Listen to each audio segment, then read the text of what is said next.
All right, so this morning when most of you woke up, the big story in the headlines was a Wall Street Journal article related to Michael Cohen, and this story basically said that Michael Cohen to paid a company, a small tech firm, $50,000 in order to rig polls, and there were two polls in particular that the Wall Street Journal article mentioned.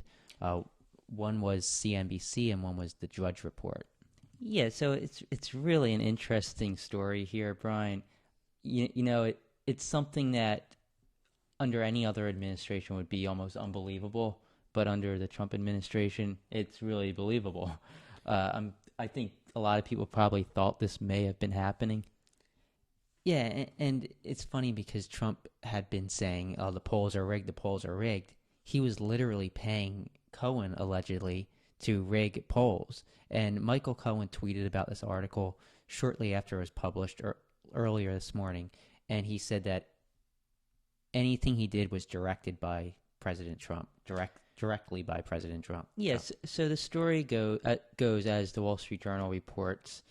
This man named John Gallagher, he was actually the CIO at Liberty University. He still is, under the president, who's Jerry Falwell Jr., who's a big evangelical leader and mega Trump supporter. John Gallagher showed up at Trump Tower in 2015 to collect $50,000 from Michael Cohen, and this money was supposedly being paid to his company Redfinch Solutions in order to rig two polls, one about business leaders from CNBC and another by Drudge Report, which was basically a poll of the top Republican candidates. This was during the primaries, and it was set to rig these polls, and apparently Michael Cohen offered $50,000 to do so, and then only ended up giving him $12,000 to $13,000 and a boxing glove from a Brazilian MMA fighter. And then he took the $50,000 that Trump. He still billed Trump $50,000. So he got $50,000 from Trump, and he gave up $12,000 to this Redfinch Solutions. Well, what I find so interesting here is that, according to this article, and it seems like according to Michael Cohen, is that Cohen actually went to Trump in 2017 to get this $50,000 that was owed to Redfinch for this poll rigging. So, and Trump paid this money to Cohen from his personal account, which means that Trump knew about this. Oh yeah, and whether that's a crime or not, who knows? But it's certainly not ethical if you're paying to rig polls in order to help your campaign. Before we jump into the other kind of funny Michael Cohen story, I just want to point out KrassenCast. That's our podcast that we're launching next week. It's either going to be early in the week or late in the week. It depends on the guest setup. We're waiting on a few guest interviews that we're going to have. Yeah, so KrassenCast is our podcast, and we plan on basically going from 280 characters on Twitter to this podcast, where we're going to fact check Trump. We're going to throw in some humor. We're going to have special segments about right-wing conspiracy theories, hate mail. There's all sorts of guests we're lining up. A lot of people that you guys are really going to enjoy, and most of you probably heard of.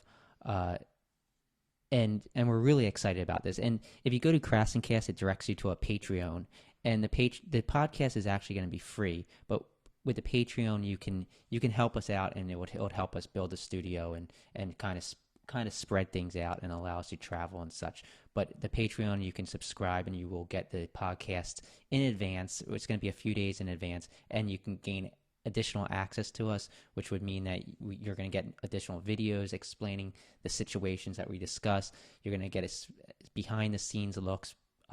You're going to get to actually decide on some of the topics we cover. You'll get back episodes. You'll get these video casts we do and in a back catalog. So there's a lot of interesting stuff you'll get if you do back us. But again, the podcast is completely free. Yeah, so you don't have to back us. If you want to back us, go to KrassenCast, and you can choose whatever plan you want, I guess.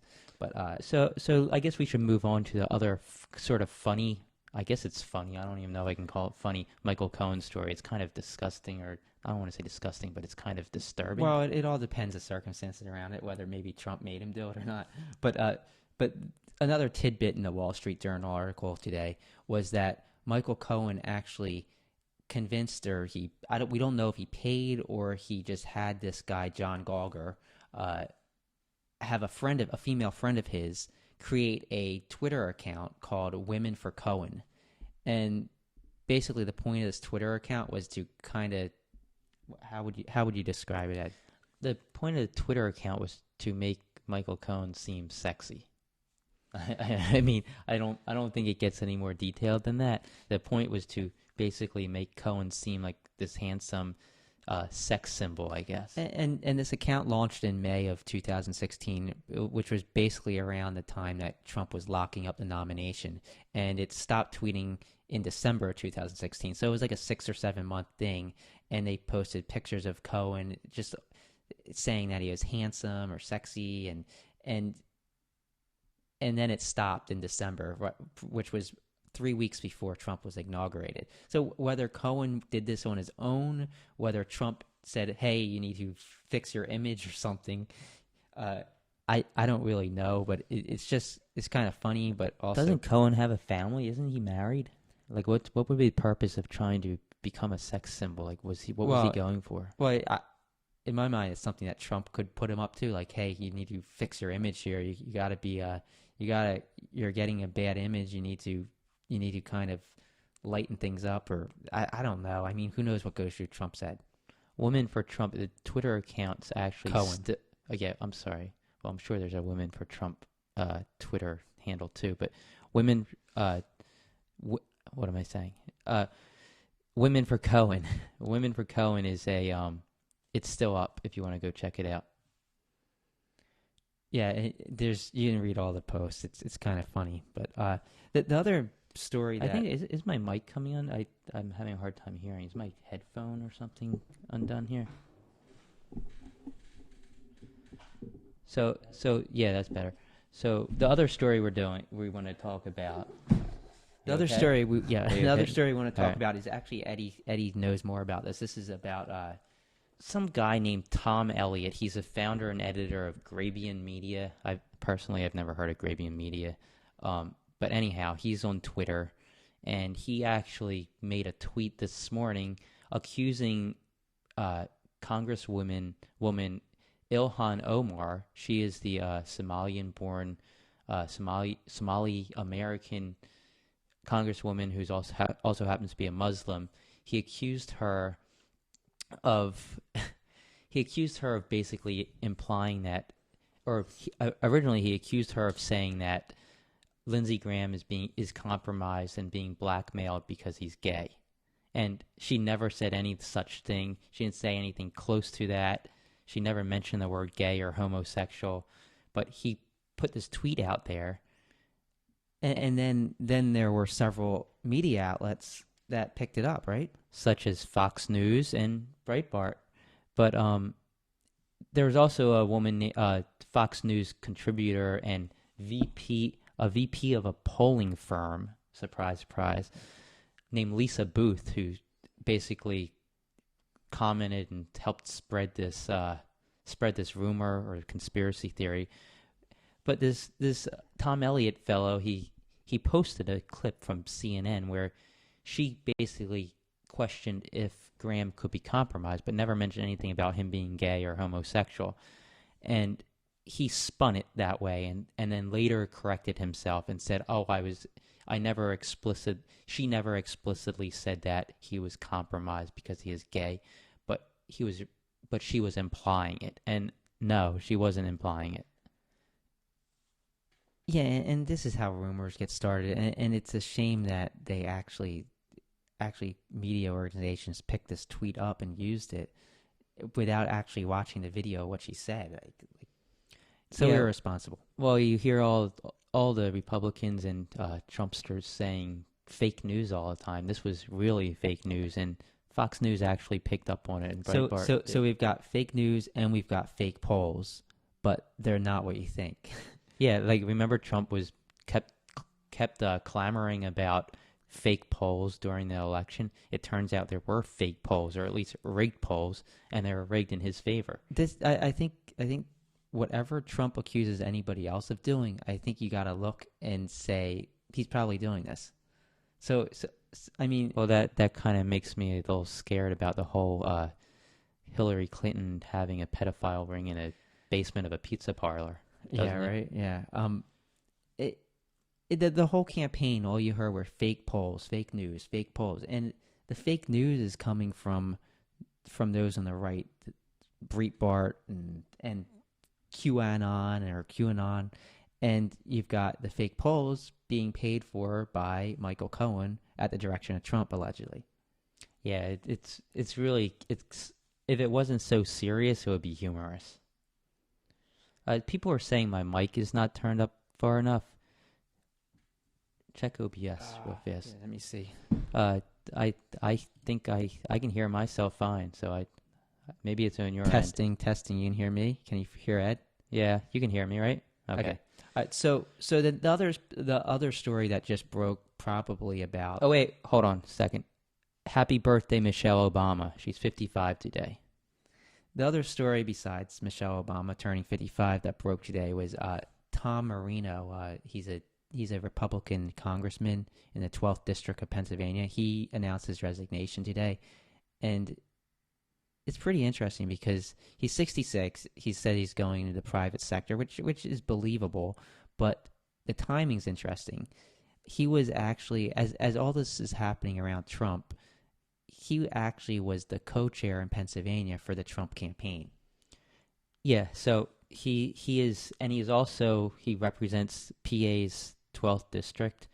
It's a district that he won he won his election back in November it was 66 to 34%. So it's a seat that he holds, and it's a very highly Republican area. So there will be a special election. I mean, whether a Democrat really has a shot here, who knows? Yeah, I'm sure that it's going to be pretty tough for a Democrat to win, and Trump's going to use that to make it look good for himself. I'm sure a Republican will probably end up winning it, and then Trump's going to be like, it's Well, I wouldn't rule the Democrats out. You know how they can get when there's just one special election and everybody focuses on that? No, that's a good point.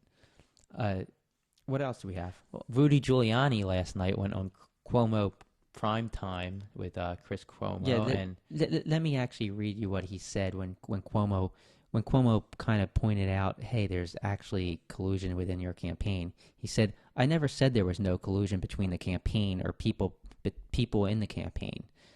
I have not. I said that the President of the United States, basically saying he never said that there was collusion in the Trump campaign. He said that Trump didn't collude. It's funny because over the course of the last year and a half, since May of 2017, Trump has tweeted 60 times no collusion, and on multiple occasions, this included no collusion in my campaign. Well, I think it was in January of 2017. He actually got on stage. I don't know if it was a campaign rally. It was somewhere, and he actually said there is no collusion within my campaign.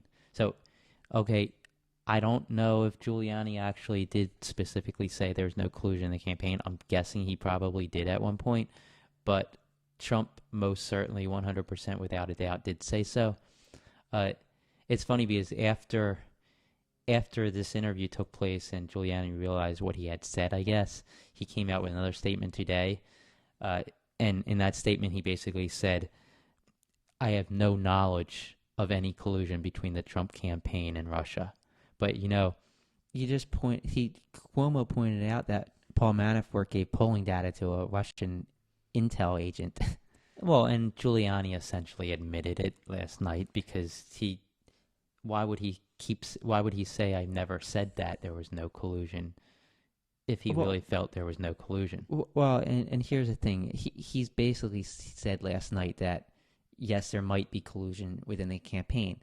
But at the same time, him and Trump are both calling this investigation into collusion within the Trump campaign a witch hunt. So how can it be a witch hunt if they actually found collusion within the campaign? Well, like I said, I think it was yesterday, Giuliani's basically just the public attorney for Trump, meaning he's just, his job is to steer public perception. He's not fighting for Trump in a court of law. He's not even fighting for Trump in an impeachment hearing yet. His job, there's other lawyers on Trump's team. His job is to basically show Trump's case in the court of public opinion, and that's his job. His job is basically to mislead the public. Yeah, no, I agree with you there. You know what I find funny is that Fox News, I don't know, they either haven't or they have barely even mentioned this whole Rudy Giuliani comment last night. Or any of this Michael Cohen stuff. They barely touch on it. If you're joining us late, I just want to point out again, the KrassenCast, that the reason this URL is down there is because we're launching a podcast next week. Yay. Probably later in the week, and we're going to have all kinds of awesome guests. We're going to fact-check Trump. We're going to fact-check his tweets. We're going to kind of go over in detail all these new tidbits of news coming out seemingly at an ever-increasing rate. And if you go to KrassenCast.com, it's a Patreon, and the podcast is going to be free, but you can subscribe through the Patreon at different levels and get all kinds of extras, and you'll get the podcast. It starts at $1 and it goes up to $39. We plan on using any funding we get to. We'd like to get a studio. We'd like to travel to meet certain guests. We'd maybe go to the southern border at one point. And we need to hire a producer so that we're not spending all our time coming up with every detail of every show. But again, you don't have to back us. It would be very appreciated if you can, but that's up to you guys. So KrassenCast.com, especially check it out next week, because that's when the podcast is going to start. And we're throwing all kinds of content up there, not just podcasts. We're going to have some articles, we'll do some research. We'll put some videos like this up there, and some of it will be for those who back us. Some of the other information will just be stuff for everyone, for the public. Yeah, so if you guys have any questions, we'd be happy to take those. Did we miss anything? There's so much going on today. I'd just like to say happy birthday to Michelle Obama again. That was his second 55 time. today. Please run for president. Doesn't Soros back you guys enough? Yeah, well, actually, George Soros does back us. Okay, I just did that so somebody can take a cut of that clip and post it somewhere and start a conspiracy theory. theory. It's going to happen. No, George Soros does not back us. If he did, that would be pretty cool, though. If you're listening, George Soros, and you want to send us a check to continue doing what we're doing, yeah, we'd happily accept it. I mean, why not take it? I mean, if he wants to give us money. George Soros, if you go to KrassenCast.com, you can back our Patreon. Thank you.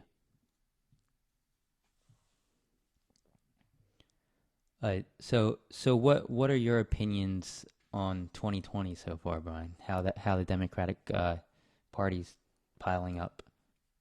I like who's come out so far. They had Gillibrand and you got Warren.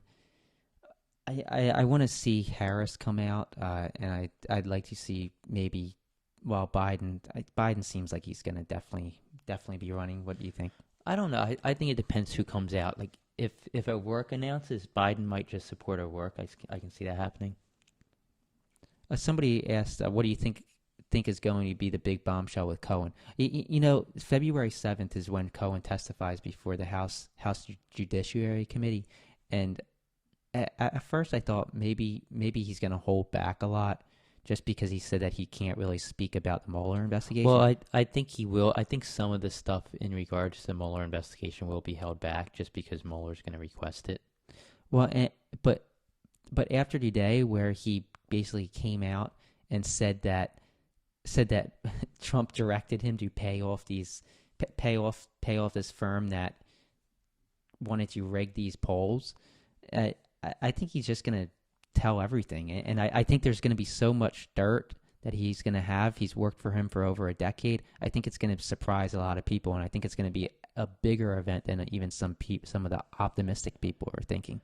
Well, I think that's going to be one of the questions that will be on the table, is about this whole poll rigging thing. I think, there's no way that question isn't asked. It's now public knowledge, so I don't think it's something he won't talk about. I definitely think that Democrats will be all over asking him questions about it. I've heard some people ask about what we think about Nancy Pelosi canceling the State of the Union. Did she fudge the fact that there's a security concern or not? It's more than just a security concern. I think her reasoning can be seen as you're asking these Secret Service employees to protect you, but they're not even getting paid. At the same time, Secret Service came out and said they're able to protect the president, but they are short. They're not being. I don't think they're getting paid. Right? They're part of the workers not being paid. So it's a concern whether maybe she embellished it a little bit for political reasons. Well, I'm sure she embellished it for political reasons, but who cares? I mean, it's her decision to make. She doesn't have to host Trump. So what do you think's going to happen as far as the State of the Union if the government's still shut down, which it appears it will be by January 29th? I don't know. I think he's going to still give a speech. I think he'll probably do it from the White House. Do you think maybe it would be at Mar-a-Lago and only Republicans will be invited? Maybe. I mean, that's something I could see happening. Well, here's the thing, though. He has to get the media to cover it. The media doesn't have to cover it. If he does something like that, I could definitely see several networks not covering it. Yeah, but Fox News would still cover it. And then, I just like with, what was the event that people were trying to get the media not to cover recently? I don't know. It was at one of his speeches, right? Yeah. So I think CNN and MSNBC, they all sort of feel like they need to cover it because otherwise everybody's going to watch Fox News. Because even if you don't like Trump and even if you're boycotting his addresses, you still watch it for the entertainment value. Yeah, exactly. So, and you want to watch it to see what kind of moronic things he's going to say. So, how do you see the shutdown ending? Oh God, I don't know. Is it going to end? I don't see 2020 maybe in 2020 after the election. Trump is privately bashing his cabinet because this is going so poorly for him. His ratings actually are dropping. In fact, this morning there's a poll that showed a significant decrease in his ratings. I think it was the poll by NPR, Marist, and I forget, NBC or somebody. Anyhow, it basically showed that his support among white males without a college education fell. I think it was 12%. His approval rating fell. Yeah, that's just crazy, and you have to blame some of it on the shutdown. It's not going well for him, and it's actually going well for the Democrats. So I don't see the Democrats seem to be the only ones who appear to care about the people that it's affecting, but I don't see them relenting because they know that it's falling on Trump's shoulders, and Trump's not going to relent them because Sean Hannity and all of the rest of Fox News. The only way I really see it ending is if Trump were to declare a state of emergency.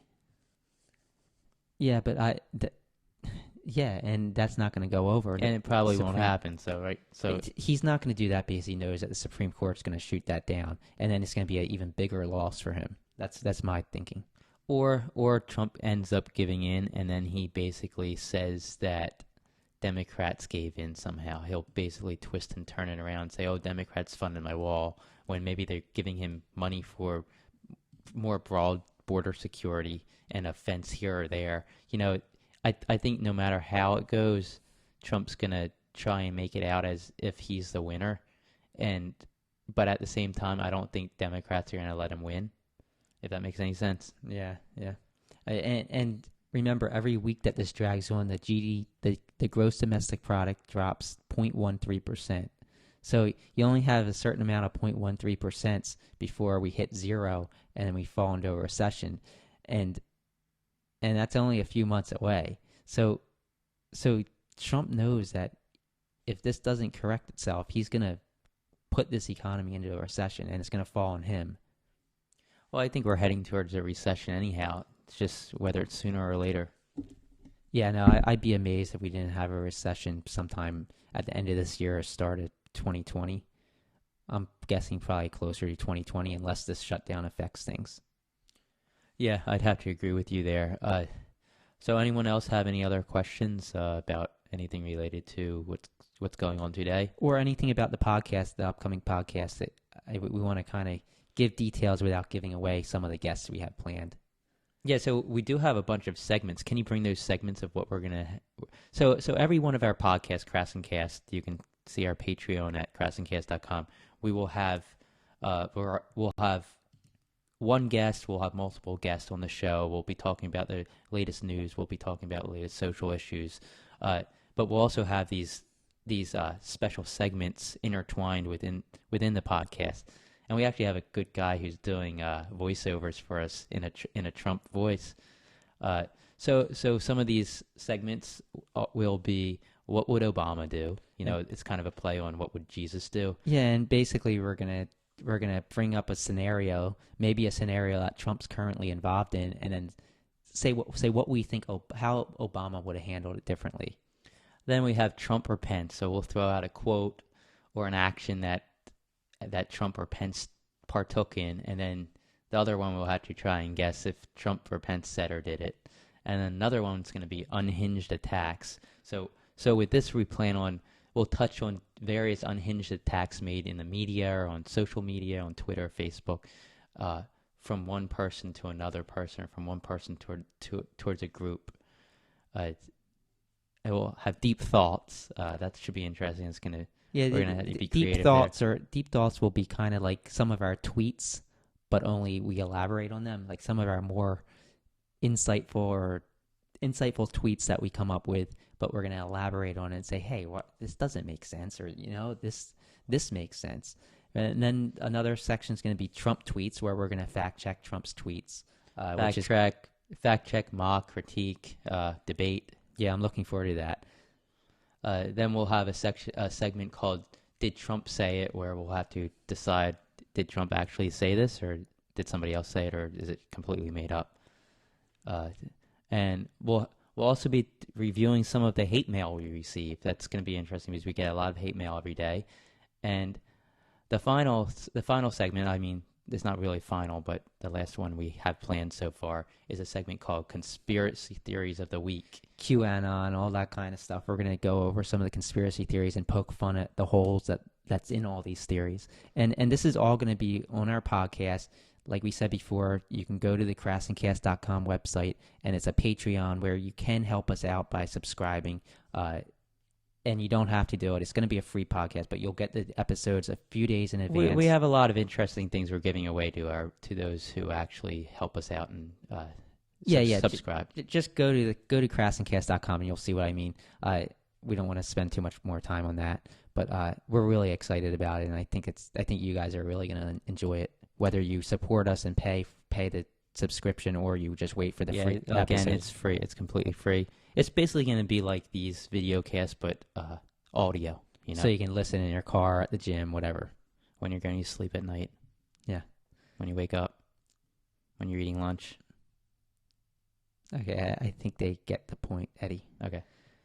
Somebody said Trump cares nothing about us working people, only himself and reality ratings from Fox News. And that's what's so funny about Nancy Pelosi canceling a State of the Union, because he is looking forward to standing up there and saying whatever he says and getting the full national attention or international attention, and she just killed that for him. Well, and now there's talk that Trump's trying to get Mitch McConnell to basically hold the State of the Union in the Senate just so he can get his TV time. And who knows? There's a chance that McConnell will oblige.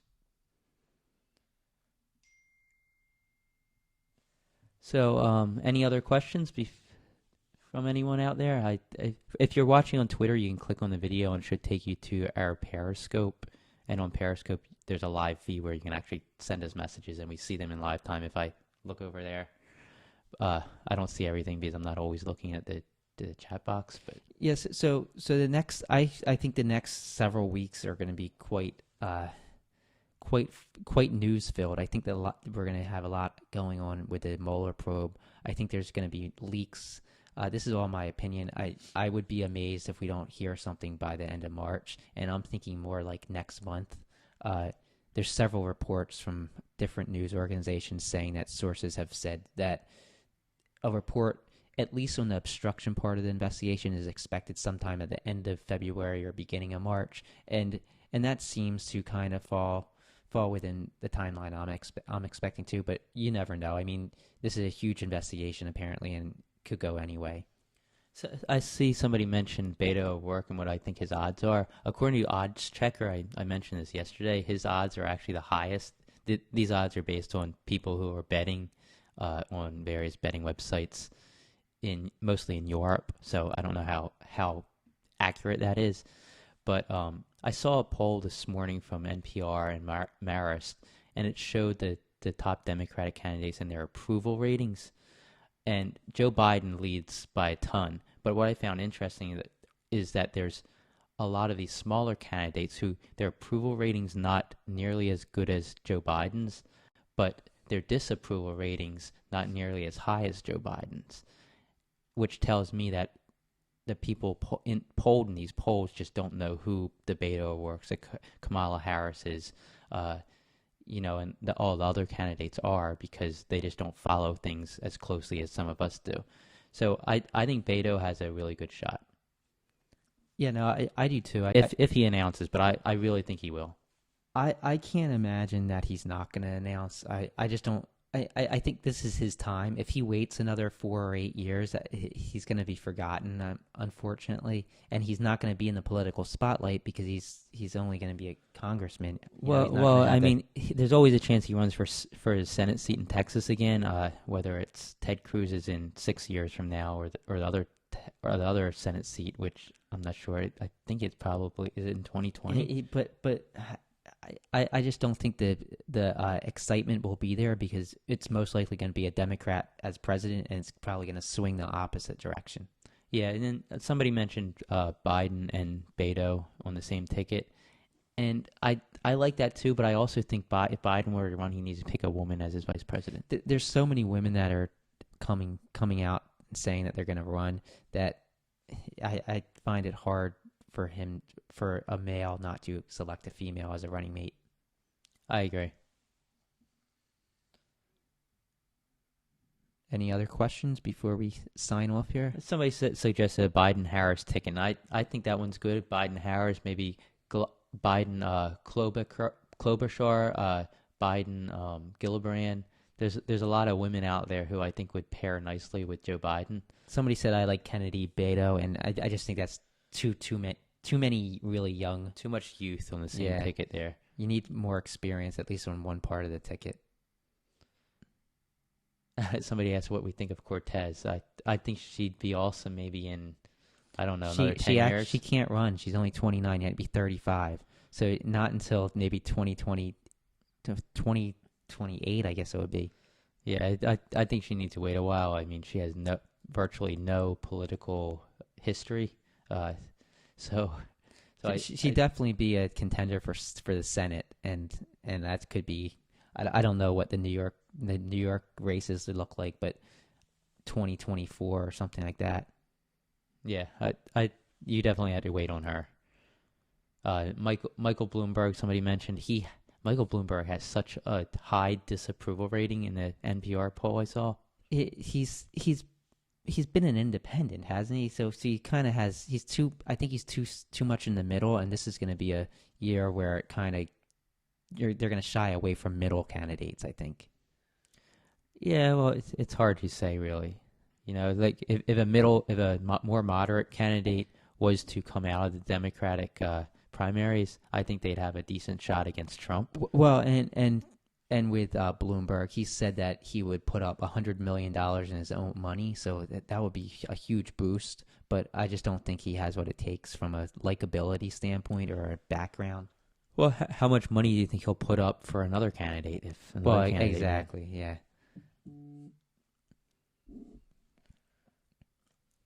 And it's fun. It's somebody said Cortez is fun to watch. She drives conservatives crazy, and it is kind of funny because she kind of knows how to get under their skin, and she's really good at it, and she's great at social media. In fact, she has like 2.5 million followers. Something she surpassed Nancy Pelosi, who's had a Twitter account forever. Well, it's funny because she actually just yesterday, or it might have even been this morning, she had hosted other Congress people at like a seminar teaching them how to use social media to kind of reach out to their constituents. And it's funny because she's so good at it, and she's second to Trump politician-wise in engagement, which is basically how many retweets and likes they get. Yeah, it's crazy. I see her make tweets, and like in a minute she has like 3,000 likes on it. It's just insane. Do you think Trump will be impeached? And I do think he's going to be impeached. I think it's important to point out the difference between impeachment and conviction, which means he's thrown out of office. Impeachment, all that has to happen is Nancy Pelosi say, I want him impeached, and the House will impeach him. It's a Democratic House. But in order for him to be thrown out of office, 67% of the Senate needs to vote to convict him after a trial in the Senate. Yeah, so the whole impeachment thing, I agree. I think impeachment is inevitable. I think it's going to happen. It's just whether Trump actually gets thrown from office, resigns, or whatever happens. That's just all debatable, and it depends on what's in Mueller's report when he releases it. Yeah, and somebody asked, what was this question? Can Trump be indicted as a president due to his crimes before he was elected? And absolutely, you don't have to commit a crime during your presidency to be convicted of a crime. But we don't know if a sitting president can be indicted yet. I personally think that they can. The DOJ what would you call it? Not recommendation, but their opinion on this is that no, they can't. But that's just their opinion. That's not a court ruling. So basically, if Mueller or if the Southern District of New York wanted to attempt to indict Trump, they'll issue the indictment, and then Trump can fight it by saying, listen, I'm the sitting president, and I don't think I can constitutionally be indicted. And then it'll go through the court system, ultimately ending up in the Supreme Court, where the Supreme Court will decide, can we indict a sitting president? And I personally think that the Supreme Court would end up ruling that it's possible, because otherwise, what happens if a future president, let's say a Democrat, ends up murdering his entire cabinet? Just he gets mad at them one day, goes crazy and murders them. Are you saying that this president can't be indicted for murder after he's out of office, which might be 4 years away? Yes. And it's just a precedent that it would set. Now, regardless if you're a conservative or a liberal in the Supreme Court, they look at the law and interpret it as how this can be looked at in the future, because they're going to well also they look at what they think our forefathers would have done. Yeah. But also they're going to. Oftentimes, the Supreme Court goes back on other Supreme Court cases in order to basically decide on something. Sometimes they won't even decide on something and just say, "Hey, this court case decided this. That's what we're going to continue doing." So they're going to know this, and they're going to say, "Hey, in 40 years, say that situation happens where a president murders somebody. Do we want him to just be in office and with no repercussions?" Yeah. So. We're not there. We're not there yet. Who knows if we'll ever be there? Probably not. Yeah, and it's the other argument I hear is, but Mike Pence is so much worse from a conservative point of view, and he could be reelected, whereas Trump won't be reelected. So, I mean, you can't argue that right now. I personally think that if this report comes out by Mueller and it's as damning as we think it will be, for the House not to do anything would set a horrible precedent, and it'll basically say, hey, everything Trump did was okay. We're not going to impeach him because we know he's going to lose in 2020, and we're afraid of Mike Pence. If they're afraid of Mike Pence, then that's just not protecting America. I agree.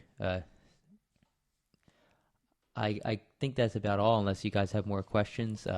Yeah, once again, KrassenCast.com. If you want to support us, you can support us. You don't have to. The podcast will launch next week. Got several guests that we're interviewing. We're not sure which one we're going to put out in the actual podcast next week, but it's going to be exciting. We might interview Trump's hair. That's in the. We're debating that right now. Yeah, we just don't know if he'd have enough to say. We were thinking about getting a fan though, and that might liven him up a bit. That's true. Anyhow, thanks for watching, and catch you next time.